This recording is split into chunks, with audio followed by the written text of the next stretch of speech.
Allez, c'est parti. Donc, je m'appelle Muriel Dietrich, je suis chargée de recherche à l'IRD. Mon domaine de recherche, c'est l'écologie de la santé et je m'intéresse plus particulièrement au phénomène d'émergence de maladies infectieuses en lien avec la faune sauvage. Donc, ces questions d'émergence, elles sont vraiment récurrentes depuis plusieurs années maintenant et même au cœur de l'actualité depuis maintenant 2 ans avec l'exemple du Covid.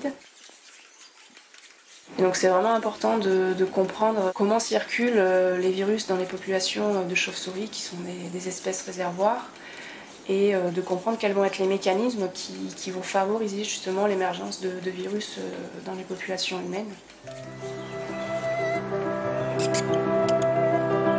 Juste là, sur les poils. C'est bon ? On va prendre un peu plus. Voilà.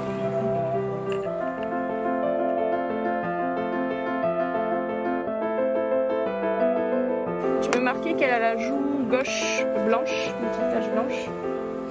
Et c'est un Z977. J'étudie le petit molosse de la Réunion parce que c'est un cadre assez exceptionnel d'études et assez rare quand on veut mener des recherches en population naturelle sur les chauves-souris.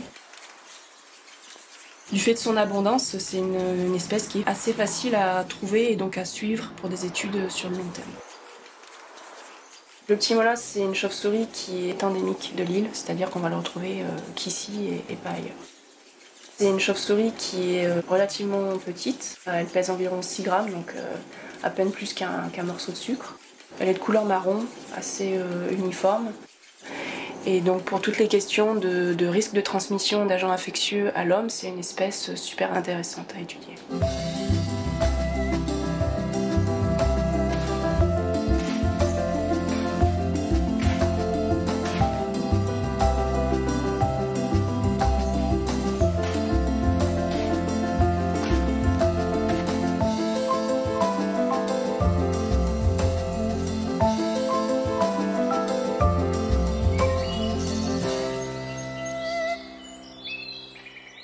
On est donc dans la ravine de Trois Bassins, dans l'ouest de l'île de la Réunion. Donc on a une grotte qui accueille la plus grande colonie de chauves-souris de l'île.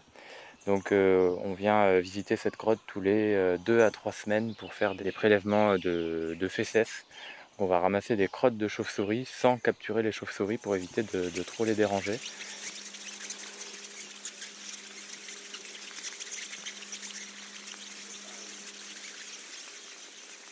Comme la plupart des chauves-souris, en fait, le petit molosse, il est effectivement porteur de virus ou de bactéries, ce qui est vraiment pas du tout étonnant.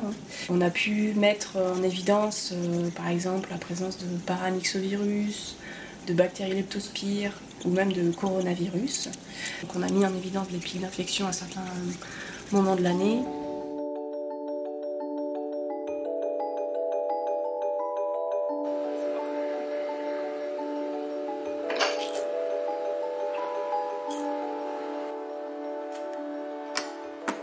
Je m'appelle Samantha Aguillon, je suis doctorante à l'Université de La Réunion en 2e année de thèse. Les échantillons collectés sur le terrain sont analysés dans des conditions strictes et manipulés dans des laboratoires confinés pour pouvoir travailler en toute sécurité. Pour rechercher la présence de virus ou de bactéries chez le petit molosse, on utilise des analyses PCR qui consistent à amplifier une petite partie du génome de ces agents infectieux. C'est exactement comme les tests PCR que l'on fait pour le Covid.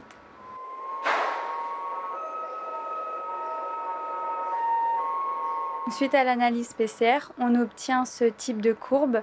Donc une courbe correspond à un échantillon d'urine de chauve-souris. Donc ici, on en a analysé une centaine. Ce qu'on voit, c'est qu'il y a 40 chauves-souris qui sont positives aux bactéries leptospires. Et à partir de ces résultats, on peut conclure qu'on a à peu près 40% des chauves-souris dans la colonie étudiée qui étaient infectées à la période de gestation des chauves-souris. La prochaine étape, c'est de savoir si cette période-là, en particulier où on a des pics d'infection, représente un risque pour la transmission à d'autres espèces, par exemple comme les rats qui sont très présents autour des colonies de chauves-souris, ou bien même l'homme qui peut être en contact avec le petit molosse.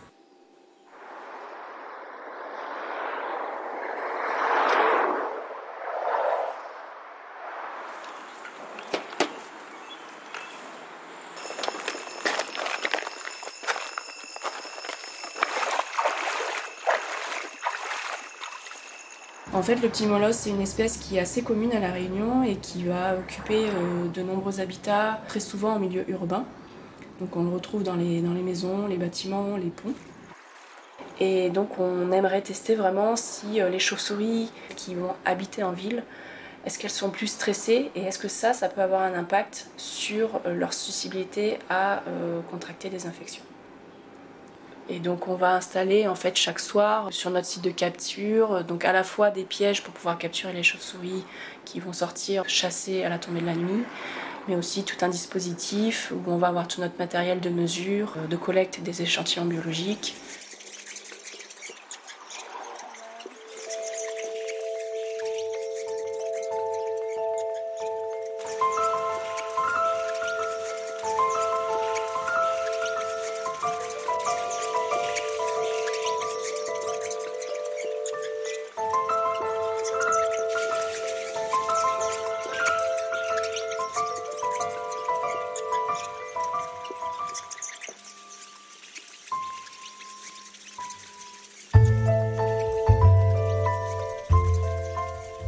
Une fois que les chauves-souris sont prises dans ces pièges, donc on va les hydrater à l'aide d'une petite seringue pour leur donner à boire et on les place dans un pochon au calme, le temps de les maniper.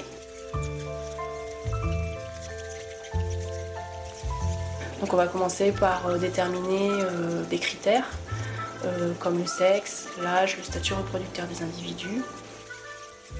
On les mesure, on va les peser et puis on va procéder à la collecte d'échantillons biologiques. Donc on prend de manière systématique de la salive à l'intérieur de la bouche à l'aide d'un petit écouvillon. On prélève également de l'urine et la dernière étape c'est le marquage. Donc on le réalise avec un tatouage d'un code alphanumérique sur l'aile. C'est donc une méthode qui va nous permettre d'identifier en fait les chauves-souris. Donc elles vont avoir un code vraiment unique. Et si on est amené à les recapturer par la suite, on va pouvoir avoir tout son historique et notamment son statut infectieux. Et ça nous permet d'avoir un suivi à long terme. L'ensemble de ces manips, on les réalise en moins de 3 minutes, donc c'est relativement rapide. Depuis le début du programme de capture et de marquage des petits molosses, donc ça fait maintenant 3 ans, on a pu marquer plus de 6500 individus sur toute l'île. La première fois que j'ai capturé un petit molosse et que j'ai eu un petit molosse en main, c'était sous un pont. Et je me rappelle que c'était des sensations un peu étranges d'un tout petit animal qui était pas du tout agressif. Et en fait, ce qui est relativement magnifique, c'est quand on a fini la manip, qu'on relâche l'individu marqué et qu'on espère le revoir quelques semaines ou même quelques années plus tard.